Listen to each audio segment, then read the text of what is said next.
I'm actually going to start by reading you something that is neither poetry. Is this on? That is neither poetry nor a libretto. It's actually a piece of a play, but I thought it would be appropriate.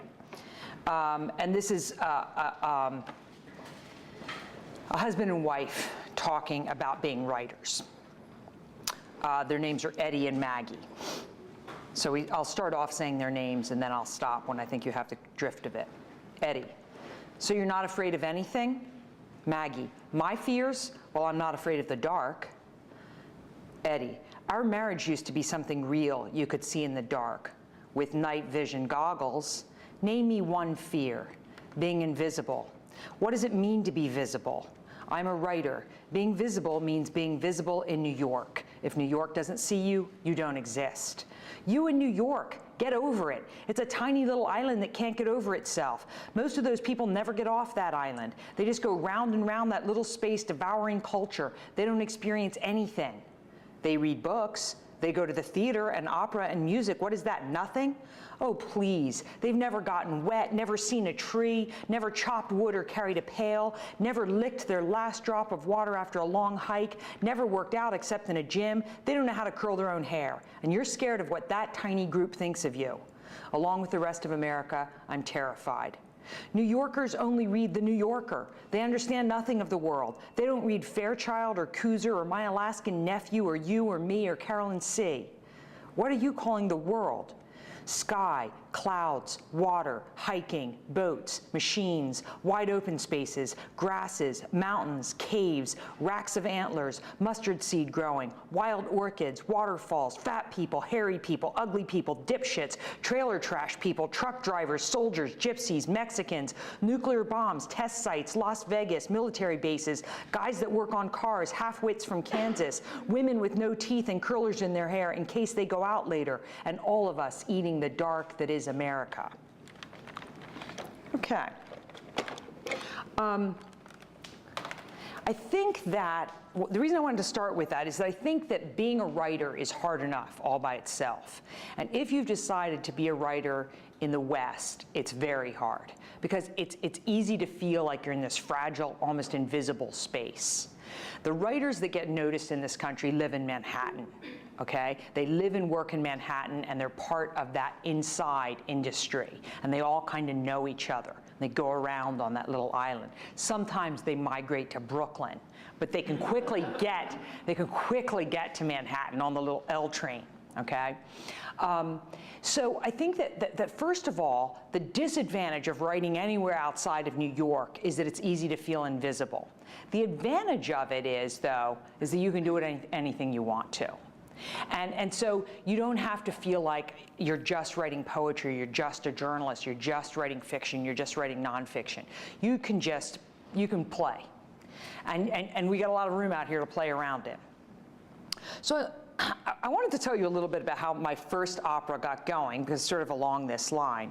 I had been writing poetry. I had written some nonfiction pieces, and I really like writing nonfiction, partly because it's you know, for me, I'm sure some of you take it extremely seriously, but I don't take nonfiction very seriously. Poetry feels like this deep, primal experience that you have to get every word right, whereas nonfiction just always feels like I'm playing around. I started writing for the Huffington Post a week ago, and I just peel these things out. It takes me about an hour. I send them to them. 10 hours later, they're up on Huffington Post. I'm all excited about it, okay? It just seems very fun and easy and just kind of like playing in sand, whereas poetry feels like work. You have to do draft after draft after draft. And it's not like sometimes a draft comes out and it's pretty good in the beginning, but then there's all this editing that you have to get into.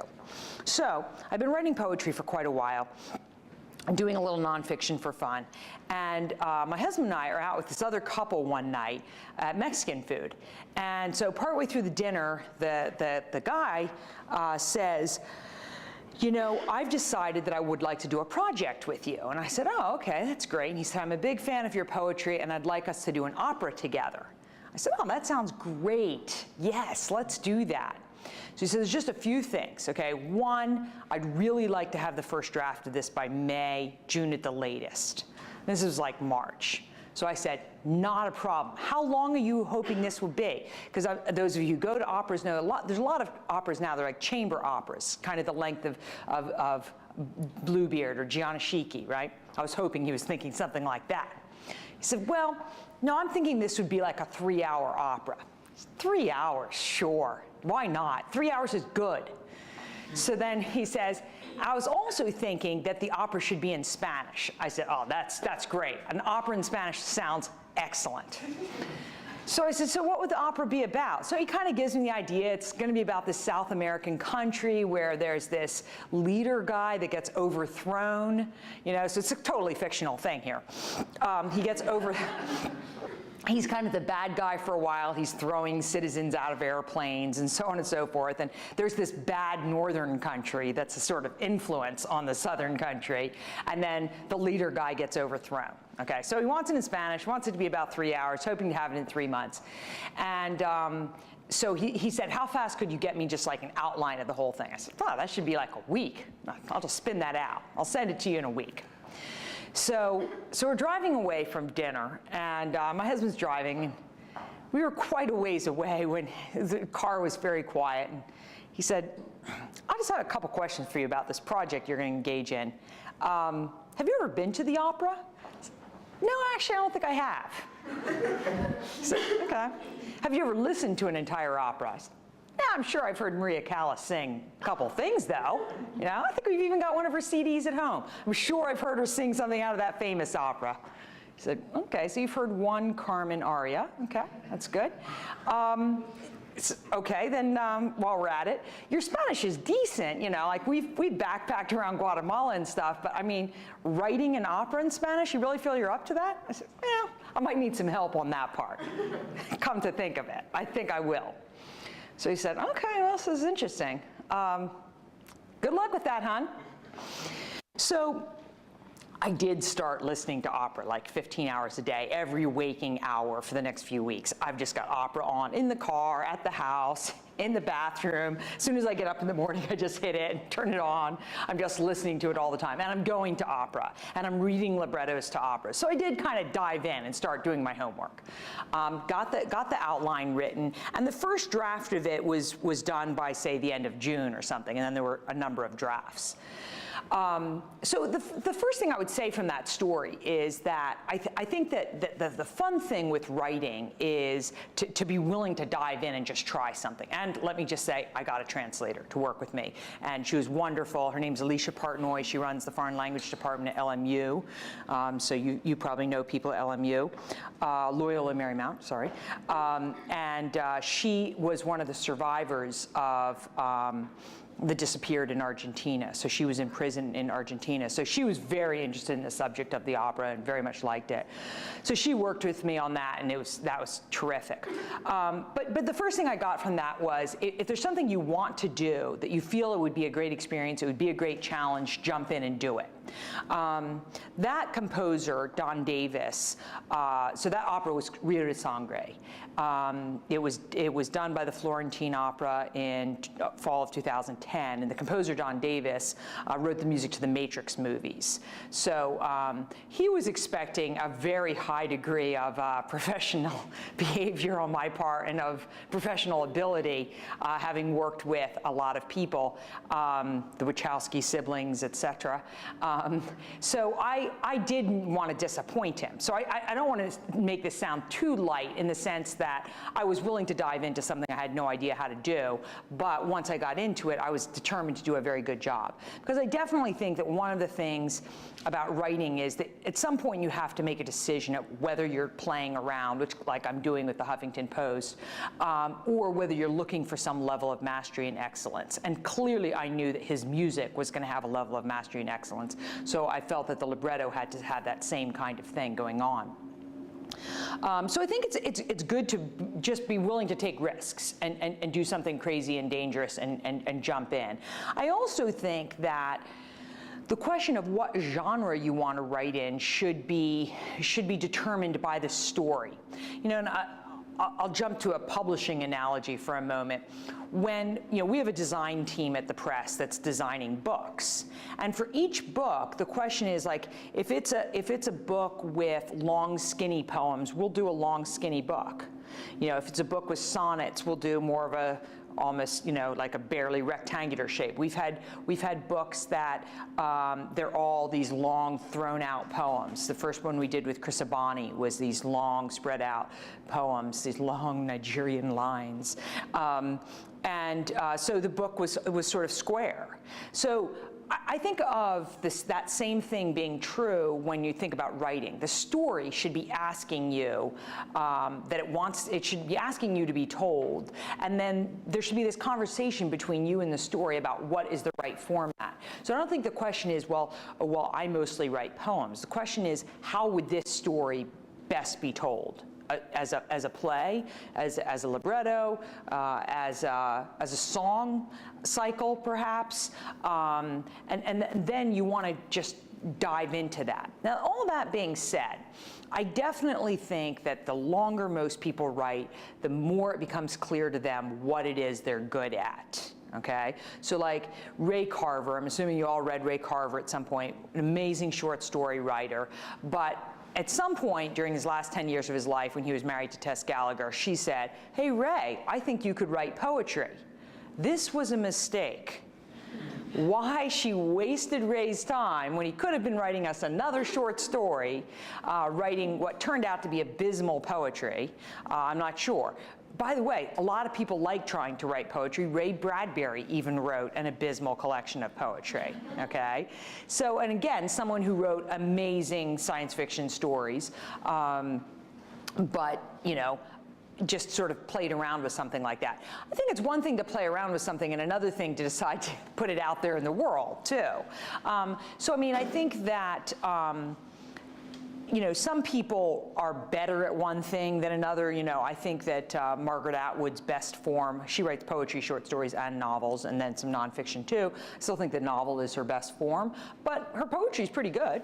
I wrote part of my dissertation on it, and her short stories are not bad either. So I think it's great to dive into things, but I do think that most writers at some point find something that they feel that they're better at. The other thing is you find that there's some kinds of writing that is more fun. As I said, for me, the most fun in terms of writing is somehow the blogging, because it's just like squeezing out your brain on paper or something, So that whole question of that gritty editing and editing and editing to try to make a masterpiece, to me it's more like gesture drawing. For those of you who taken art classes, there's this thing you do where you're just doing kind of like quick little drawings like that. That's what blogging feels like to me, because you never get to some time of completion, It's just once your idea is pulled together, off it goes into the ether. So I'm a big fan of playing. And then at some point deciding what it is that you want to take seriously. And to me, taking something seriously means that you're actually asking yourself, first of all, about the first idea you had with writing, okay? Is this just sort of an occasional idea? Like, you were telling me that you were writing about the space shuttle program. Now, if I said to you, so what made you write about that? And you said, well, seeing Endeavor, being moved along, so I just thought, what the heck? There's a story in there somewhere, okay? I would be like, seriously? You gotta be kidding me, okay? I'm sure it was something much bigger than that, okay? It's, we were talking about that we both remember something you guys were far too young to remember, which is the explosion of the Challenger. And so that moment sort of made one feel that America wasn't gonna have a space program. That was the first time it sort of seemed like it was on the chopping block. So what, if what's being written about here is a bigger idea, then it's worth writing about, okay? By that I mean this. What's worth writing about is if you're entering a moment where the intellect is meeting the imagination. That's what great writing is. Good writing is just you know, you're in Target and you see something weird happen and you decide to write a poem about it. You might be able to write a good poem, but it's rarely going to be a great poem, because great work always comes from that meeting, okay? So in other words, you're studying something, you're thinking about it, you're thinking it through, you're asking your mind to do some work here, and then something cosmic happens, and your imagination goes to work, and you see this whole thing in a bigger space in the world. You see what this means on some sort of an unconscious level, and that's what great work is. It's the intellect meeting the imagination. It's not just you playing around. Okay, so you're asking yourself if this is worth putting your creative time and energy into it. Can you write something big in the world? Can you do something big in the world? The first question of whether or not you could do something is whether you're willing to spend some time alone in a room, staring at a screen. And I think that a lot of people think that they'd like to be writers because they like the idea of having something in print, or maybe they like the idea of going on tour or something like that. But most of the time when you're writing, you're in a room by yourself at work, okay? So when you think about the other art forms you can engage in, when I first moved to California, my ex-husband worked in film. And so I'd go on film set all the time. And I could see this is a lot more fun than being a writer. Almost any other art form seems to me like a lot more fun. Film, part of the reason it's fun is that there's all this group of people working together. Same thing with theater. This group of people, in fact, you know, if you hang around the theater, oh, this is a better school. So the schools where I went as an undergraduate, if you hung around the theater department, there was a lot of hanky-panky going on too. Probably not here at Chapman, but other schools. So, you know, that collective energy is sort of creating something, right?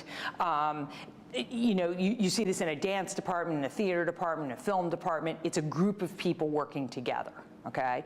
When you're writing, you're by yourself in a room. And then, and so that first decision when you're in the room by yourself writing is, should I be writing this at all, okay? And you're thinking about whether or not you should even be putting this on paper.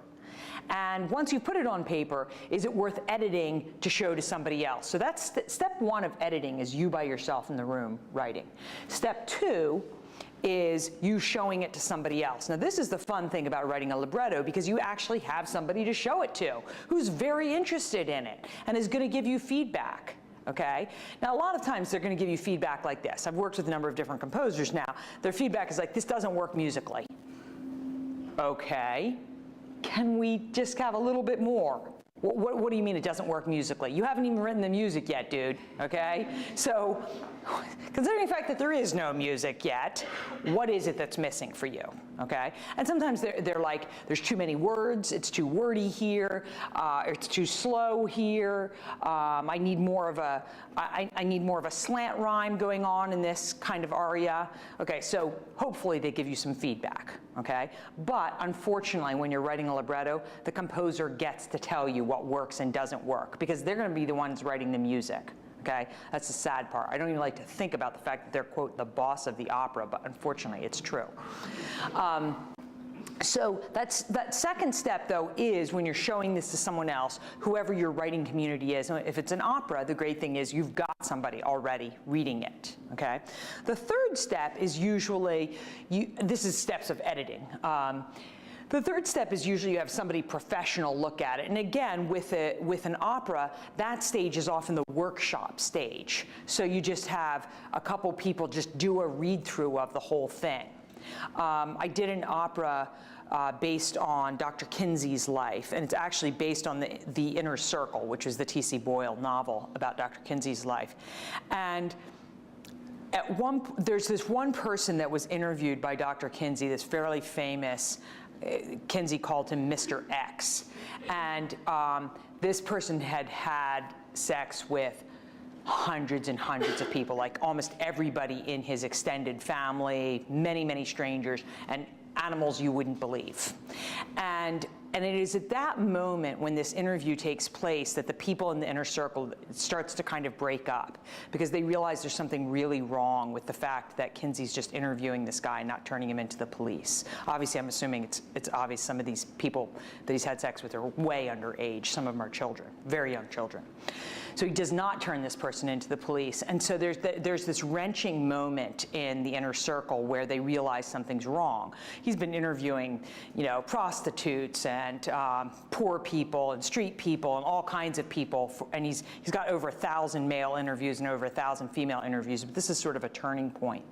And so when this was read out loud at the workshop, one of the lines is, and this was from the book, he's listing off all the animals that he's had sex with, and in the end he says, even a parrot.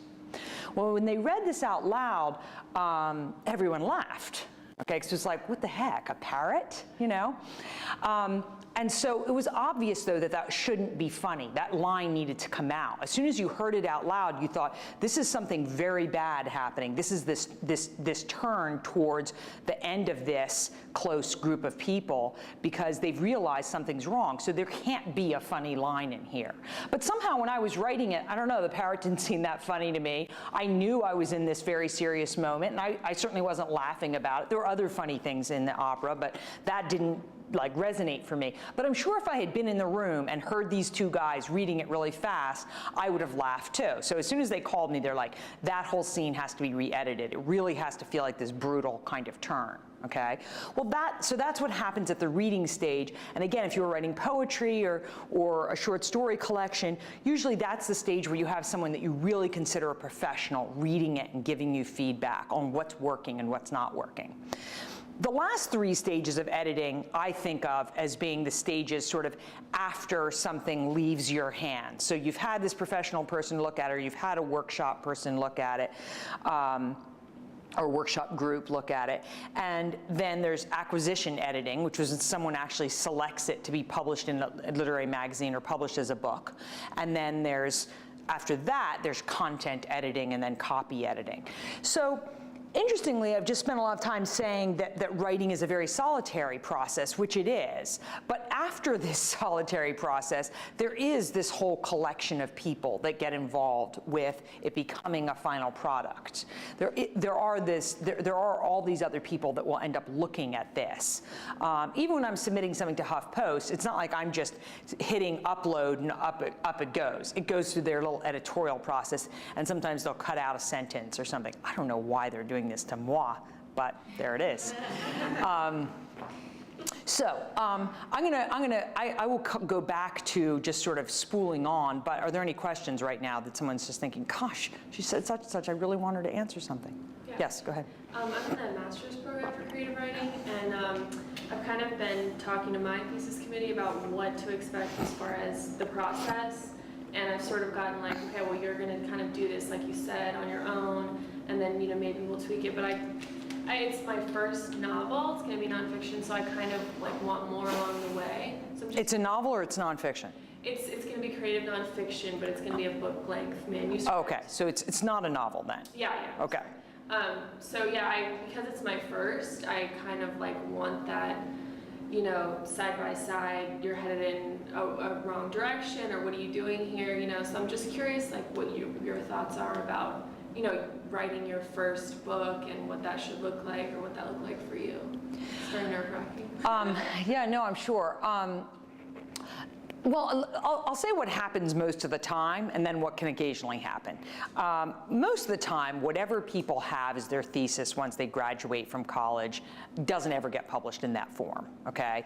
I visit MFA programs all the time, and so I'm always talking with students and then seeing them several years later at AWP or something. Assuming you all know that AWP is this big conference you could all be going to as writers. It's in Boston this year.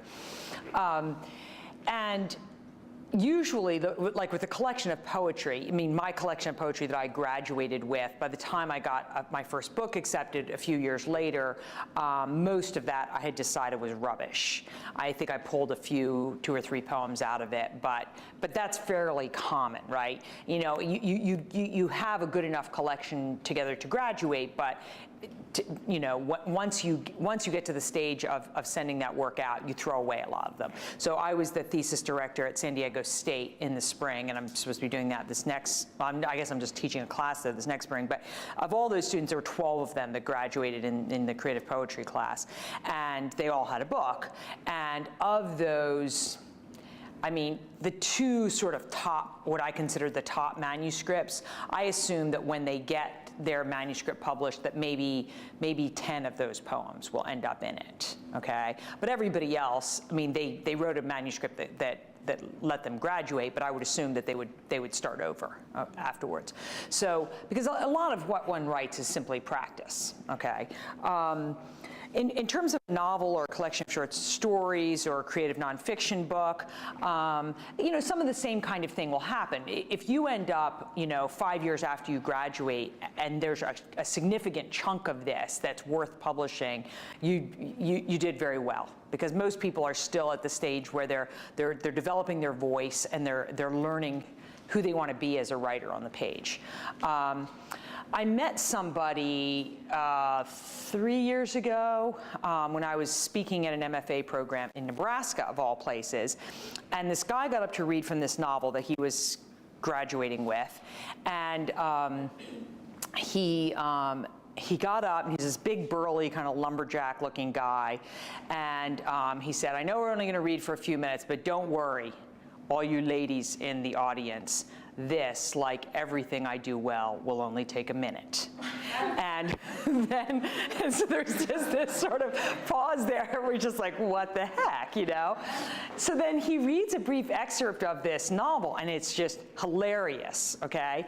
So I'm sitting there, I'm the only editor in the audience, but I was just like, I need to read this thing, because this guy is just, he's got something going on here. This novel is so clever, and he's sort of, I mean, like, he just seemed like this very self-effacing guy, but clearly he had something, right? So I read this novel, and I just fell in love with it. So we ended up taking it at the press like a year later, and I just got back from Frankfurt Sunday night. So I ended up actually, I couldn't get a flight out of Frankfurt. They flew me to Istanbul. I was in Istanbul for 15 hours and then flew home, 14-hour flight from Istanbul. But I just spent a week in Frankfurt selling this guy's novel to the French and the Germans and the Spanish and like this. So that, you know, selling the foreign rights, because that's what you do. You go to Frankfurt Book Fair and you have a novel that you're going, or any book that you're going to publish in the United States, and you start selling the rights to other countries. And they just were madly in love with this book. It's called Parnuckling for Chocolate, and it's about this boy who's raised in his family, and he's told that he's an alien, and that therefore he can only eat chocolate. And then he believes, since he's an alien, he's sort of outside the rules anyway, and he starts sleeping with his stepsister. It's a kind of crazy kind of thing.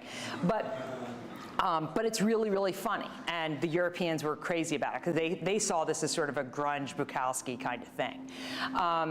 So my point in that story is there are people that by the time they graduate have something that really worked. But what was interesting about this guy had this very strong voice.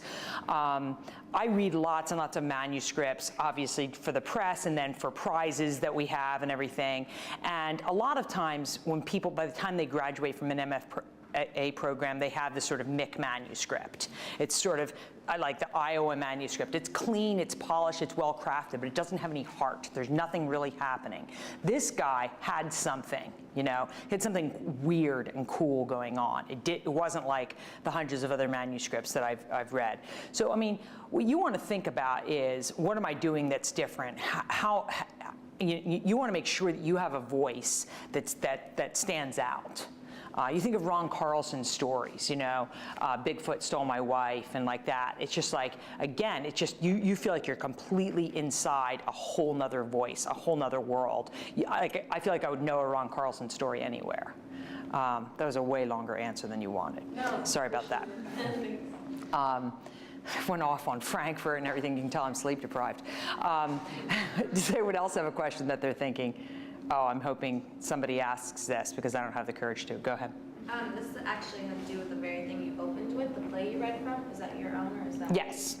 And the name of that play is The Moon Landing is a Hoax, kind of based on the idea that a lot of people don't believe that we actually landed on the moon, which may be why we're ending the space station, because we never freaking landed on the moon. They're the space program. But no, so it's based on that. And I'm not pulling one way or the other in the play, because it's not really about the moon landing itself, but it's about that whole idea of sort of what do we believe in, and so on. So yeah, I work on plays too, and this one, I've got a couple theaters interested in, so hopefully something will happen. Somebody else have a question before I wander back to the general subject of. Okay, so wandering back to writing, how am I doing time-wise? Like 20 more minutes. Okay. With more questions. Okay, cool. So keep thinking of questions. One of the things that I decided to do, I moved to Los Angeles to come to graduate school, and I had been sort of off and on living in my car as an undergraduate because I was completely on my own. In fact, I was registered as an orphan, so I was able to get student loans because I'm a registered orphan, as in I've never lived with either of my parents. So I'm in college, sort of in and out, off, living in my car. I decided to move to California to go to graduate school, and I have this little car. Everything I own fits in the car when I moved to California. But when I got to LA, started dating a few people in the film industry, as I mentioned, and I thought, this city is way too much a film city. This is not cool. This city needs to be a literary city. It needs to be the next Paris. And you know what? I'm 25. I could do it. Maybe I was 24. I'm 24. I can definitely handle this city. Yeah? How many people live here? 10 million? No, piece of cake. Considering that I have my own car, I could drive all over and get things done. So I started off going to graduate school, had a couple things happen along the way, marriage, 2 kids, divorce. At that point, I rolled up my sleeves and I was ready to get started. So I decided I would start a press. By that time, I was 30.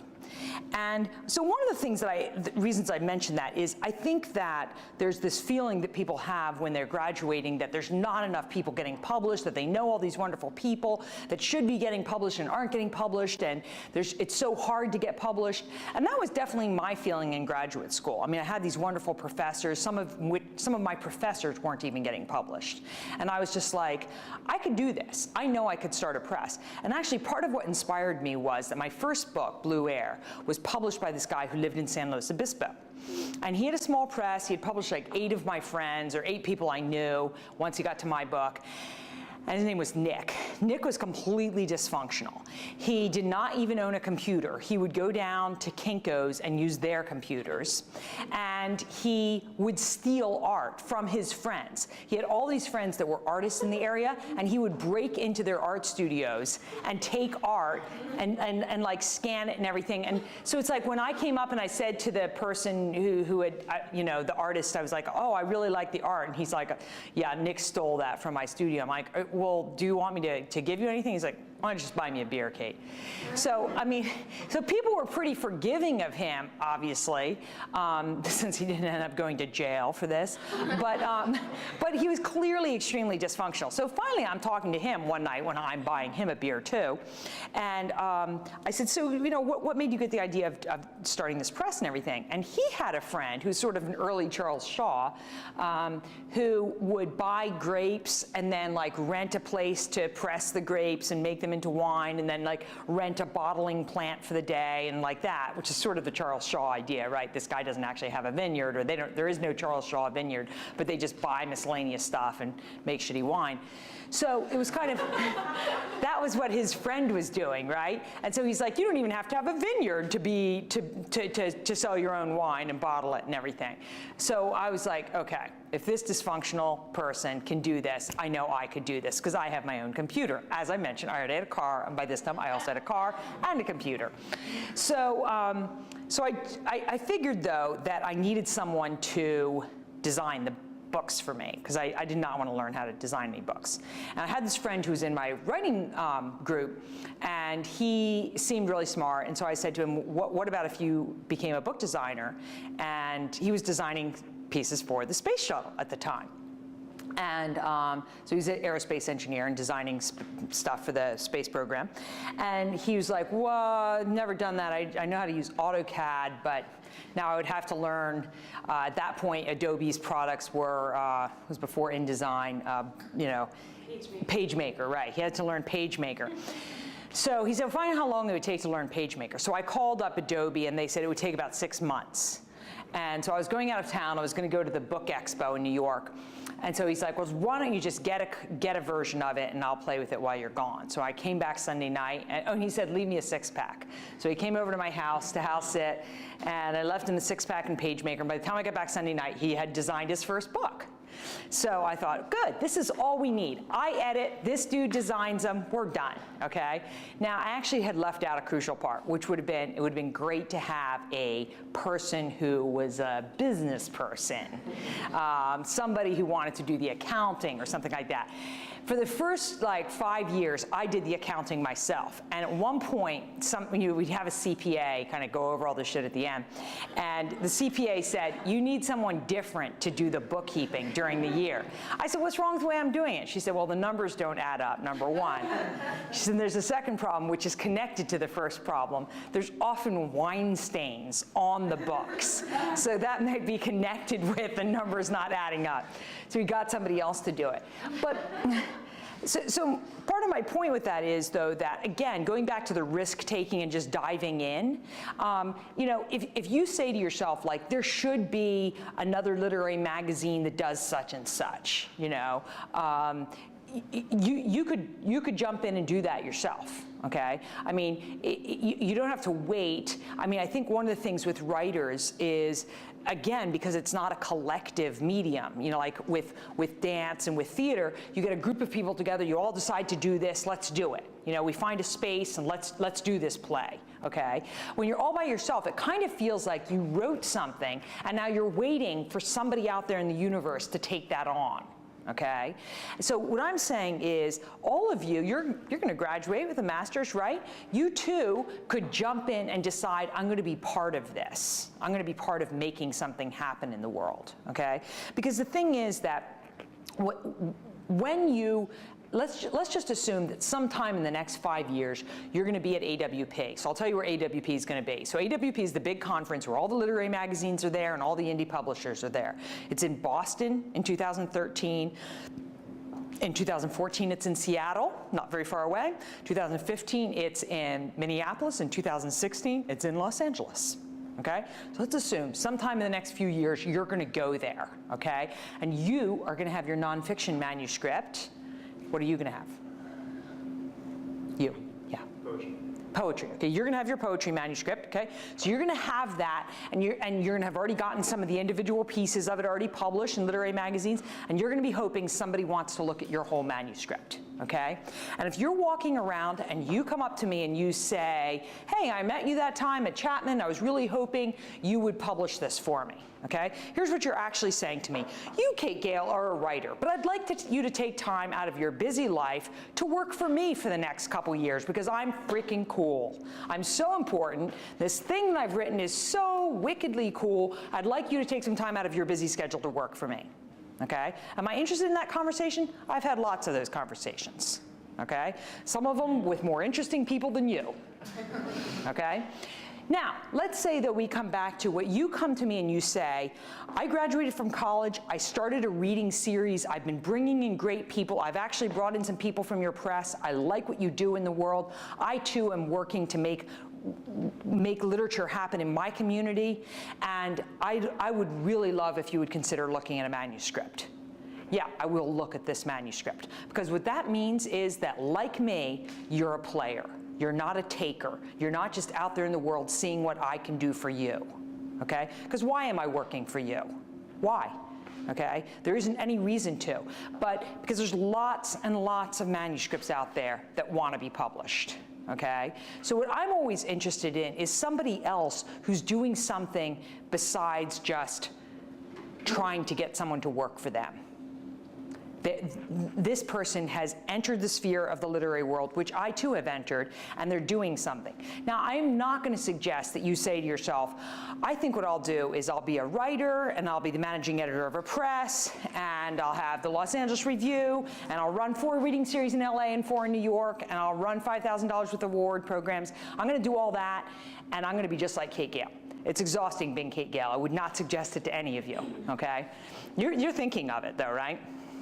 It Yeah. feels exhausting at the moment, but it's all good. It's all good. It's all good. So I'm not suggesting that you necessarily take on all of this. And keep in mind, I didn't take on all of this at once. It was sort of like one madness after another. But I am suggesting that you take on at least something so that you are on the other side of the desk. You're not just asking for something to happen. You're making something happen. Other questions? Really gotten off the subject of librettos. I can see that. Wandered off there. Questions, your hope? How do you do it all?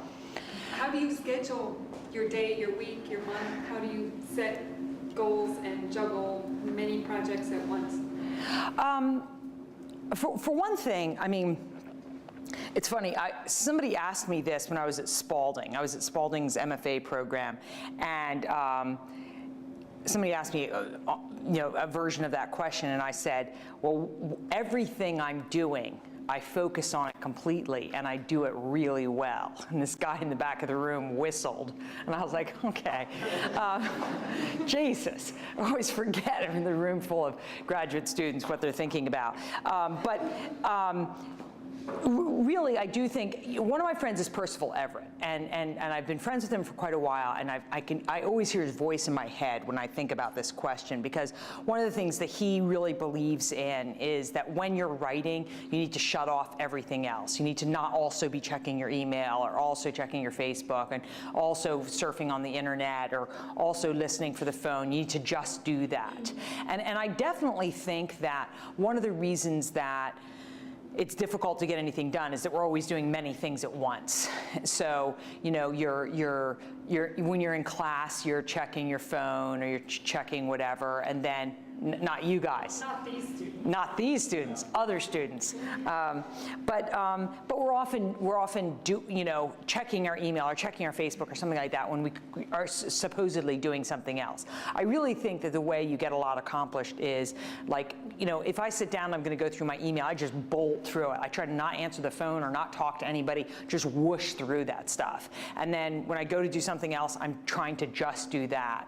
So I definitely am a believer in the way you get a lot done is by doing sort of, and I also am big on sort of planning out my day. A friend of mine was staying at the house last night, and so we were up late drinking and talking and everything, and then when I got up at 5 this morning to go to the gym, she was just like, you're an animal. And I was like, you have to keep it going though, because otherwise you're not going to get to the next thing. So you have to click on through it. Also, it helps that I've never had a television. I didn't grow up with a television. I've never had a TV. So TVs, I think, take up a lot of time. And then some of you guys actually have games and stuff that go along with that, I'm sure. Other questions? Do you feel like you're missing out on like a whole realm of our society without having a TV? Well, I mean, okay. That's a good question, okay? But the fact is that all of us choose to miss out on some huge thing. I mean, when I was in Frankfurt has a huge red light district, and it just spills out into the city. And so when I got to my hotel, it took me like 24 hours to realize I'm right beside a whorehouse here. It's like these guys going in and out, they're not just going in and out to say hello, And so then from there, it's just like when I'm walking to the book fair from my hotel, and by the way, the reason I was staying in this hotel that was there, I mean, somebody had booked it for me, and obviously it had been cheap, but I mean, I stayed there for 4 nights for like $600. All of the people I knew at the book fair who were staying right around the book fair, their hotels were $1,400 a night. So I mean, my little press is paying for me to be there and make some money. We wouldn't have had the money for $1,400 a night. But anyway, so as I'm walking to the book fair every day, I go through the red light district, and in the morning it's pretty You know, it seems pretty nice, you know. I mean, it's just signs out everywhere. But they have like video cabine, double cabine, live cabine. So there's all these little cabin things that you can go into and see whatever you're going to see, right?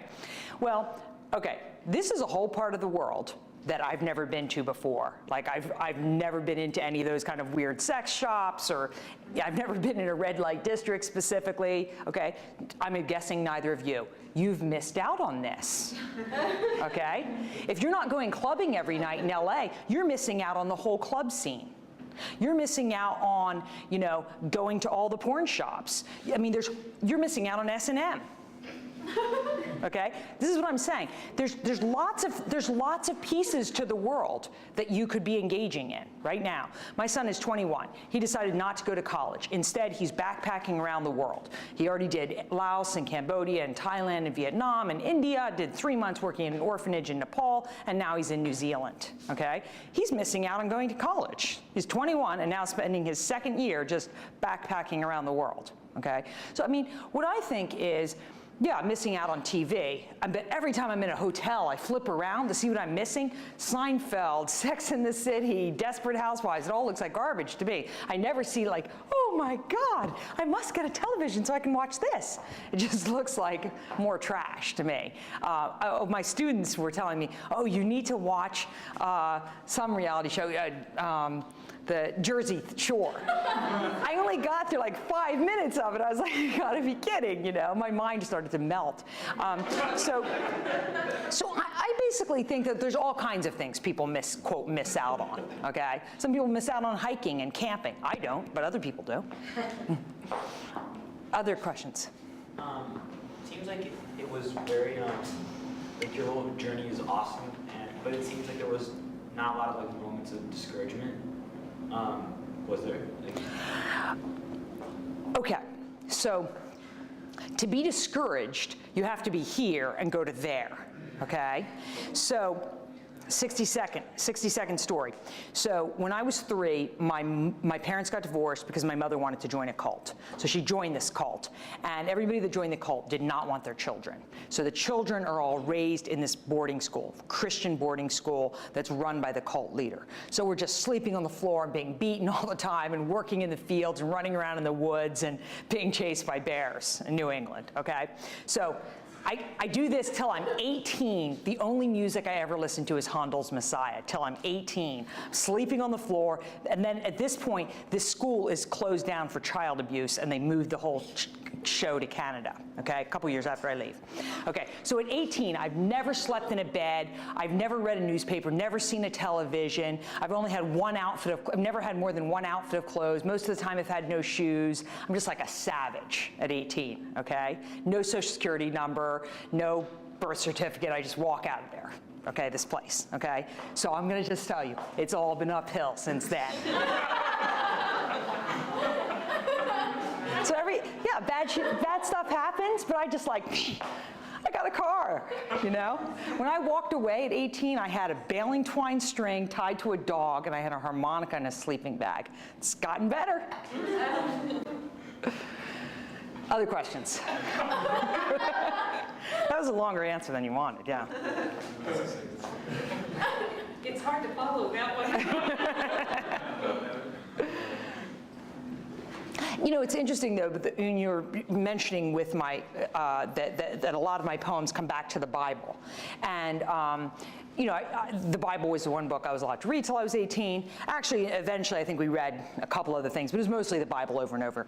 And even though I'm not reading the Bible a lot now, it's still my most primal book in my head, because you know all of the stories in the Bible I think somehow formed the way I see the world, and so and you know you've obviously read you know how that's ended up weaving into the way I write, and I think that coming back to the subject of voice, that's one of the things you want to make sure you know about yourself. What's driving me? What story do I hear in my head? Okay, like when I think about one of the things that just drove me when I first, you know, was out on my own, my mother had seen me a few times when I was growing up at this school, and she would see me every year and then eventually every couple of years. But one of the things she would always say is, there are 3 gifts God gives women: money, good looks, and intelligence, and you missed on the first 2. So try to work with that last one. And so this really stuck in my head. So as soon as I left there, I was like, okay, I've only got my 1 gift. So what would I do with my 1 gift? I've got intelligence, so I should do something with that. So I asked people, like, if you're smart, like, what do you do? People would say, well, you should go to college. So, actually I wandered around the United States for a couple years, but then I kept thinking, I want to go to college, because if I go to college, I could learn languages, and like I could do something, and had this sort of dream about that. Well, I think that's one of the things you want to know. With the story you're telling, with what it is you're writing, what's driving you, what's pulling you forward, and what is the myth that really is at your core in some way. And so like that myth that was at my core was, work with your brains and see if you can get your intellect to be challenged at every moment. So that, but the whole Bible story still is that core myth for me. And again, I'm sure, and when I say, I'm using myth in the broadest terms, in other words, it's a story an overarching story that sort of still informs how I see the world in some way, even though I'm not still going to church, as you can kind of imagine. Other questions? Question you're hoping somebody else will ask. Yes. Earlier when you were talking about how, you don't take on people who just come up and ask you to publish your book, that you want people who are active and actually like a player and are doing things. How do students like us who are right now balancing like doing work and studying with writing, start taking that first steps of actually being active and entering into that inner circle of literature, basically? Yeah, I mean, that's a good question. I think that first of all, while you're a graduate student, you have a literary magazine here, right? Yes? Student one and then the national one. Right. So my first question, like when I went to Arizona State as an undergraduate, so most of the active students got involved with the beginnings of what's now Hayden's Ferry Review, which is one of the best literary magazines in the country.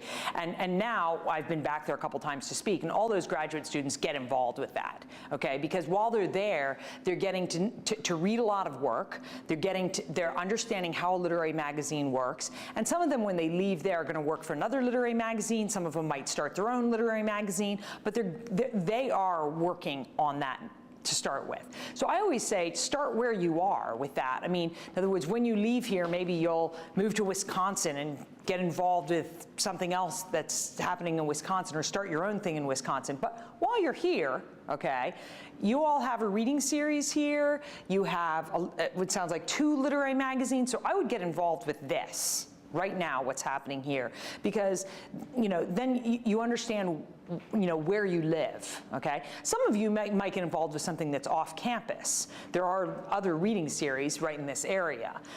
There's the Coffee Cartel in Redondo Beach. There's just down the street, there's Ugly Mug. Right, Ugly Mug, right? My friend Eric Morago reads there. So that's what I would do. I would start with campus, if that's easiest for you, and then if you want to go a little further, I'd go with whatever's local and get involved with that. I mean, one of the things that's always amazing to me is, Red Hen has 4 reading series in LA and 4 in New York, and I've never had someone that just said, I'd like to work for you in terms of this reading series. Whenever you need a moderator, I'll moderate it, I'll show up at the readings, I'll help you set up chairs. All I'd like is, if I do a good job and I hang around for a year, could I be part of curating the series, right? So deciding who's going to read. I would never say no to that, because first of all, I always like more ideas in terms of the reading series, and secondly, of course, I can always use help, okay? But this has actually never happened. But I think everybody who runs a reading series is always hoping that kind of thing would happen. Going back to your question, though, when people graduate, it's very common that people do internships. So like, we just had a writer who did an internship with us for a summer and now is doing an internship at Paris Review. So we wrote him a letter of recommendation, and then he'll see where he goes from there. We've had other interns who did an internship with us and then went on to Plowshares or Virginia Quarterly. So a lot of people do internships, and then that's how they decide what they would want to do in the literary world. And the bigger the organization is, like if you're doing one for a big organization in New York, like the Academy, you really get a sense of all the different things that they're doing. Other questions? Last question. Ask, go. Are you in touch with any of the cult children that you spent your childhood? That's a great question. Yes, I have one person who left at about the same time as I did, and she's about my age. And she still lives within 10 miles of the cult. She doesn't have any of her teeth. She's still a virgin. She's living with her father in a trailer in the woods. And I've met a lot of the other people, or I've been in touch by email with a lot of the other people that that have left there. Did not go well for most people, because your whole psyche is so flattened. You're so much not a human being. You don't know how to make decisions. Some of them joined the military. One girl became a hooker. I mean, most people just are pretty non-functional when they leave there. I will say it's funny because I have this, I've written some different pieces about it, and so when I've got up and read, when my kids were growing up, they would often be there at readings, and then afterwards people come up to me and they would say, it's amazing that you're telling all these stories about all these other people that left and they just like haven't done anything, and you turned out super normal. And then my kids would always be laughing in the back of the room, because like what is it to be normal? I'm sure most of your parents are not normal. They sent you here, but I basically think that I feel the fact that I was actually able to leave there and then go out and function in the world, I feel very blessed, because I feel like I met people who believed in me and liked me, and I was able to sort of move forward in my life. But this was not very common. Most of the people I've met who left there, are pretty crazed after that. So. All right, thank you very much.